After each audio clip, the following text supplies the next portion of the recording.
ही अवस्था आहे ही सांगलीतील रॉकेल टाकी लाईनची. रॉकेल टाकी लाईनला हे दोन चेंबर आहेत. हे रोडच्या एका साईडला आहेत, पण साईडला जर एखादी गाडी वगैरे गेली तर धोका होणार आहे. पण वाईट परिस्थिती जी आहे ती याच दोन चेंबरच्या बाजूला भर रस्त्यात, भर चौकात, ज्या ठिकाणी मोटर मालक संघाचा गणपती विराजमान होतो त्या चौकातली ही परिस्थिती आहे. या चेंबरची खोली सुमारे 8 फूट आहे. या ठिकाणी हा जो चौक आहे, या चौकामध्ये या ड्रेनेजचं जे चेंबर आहे, या चेंबरची झाकणं गेली महिना झालं नाहीये. परिस्थिती अशी आहे की त्याच्यामध्ये आत्ताची एक गाडी गेली होती, लेडीजची 4 व्हीलर गाडी, तिचं नुकसान झालं.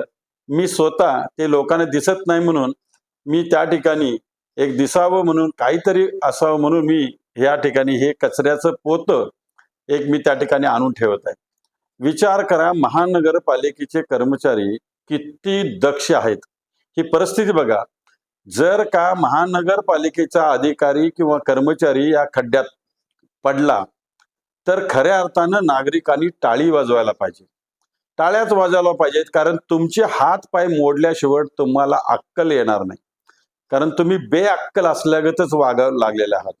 एवढ्या भर चौकामध्ये अशी ड्रेनेजची झाकणं नसलेले चेंबर ओपन आहेत आणि आपण उघड्या डोळ्याने बघता.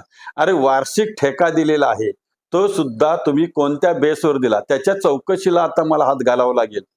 त्याच्या मुळापर्यंत जावं लागेल की वार्षिक ठेका नुसता कागदावरच आहे का, त्यांचं बिल नुसतं असंच काढलं जातं का, हे पण बघावं लागेल. आता कोणते चेंबर बांधले, किती बांधले, कसे बांधले, त्याच्या किती काय केलं, ह्याची सगळीच आता पोलखोल करावी लागणार आहे. कारण तुमची एवढी गद्दारी बघा, तुम्हाला कसं वाटतंय ते.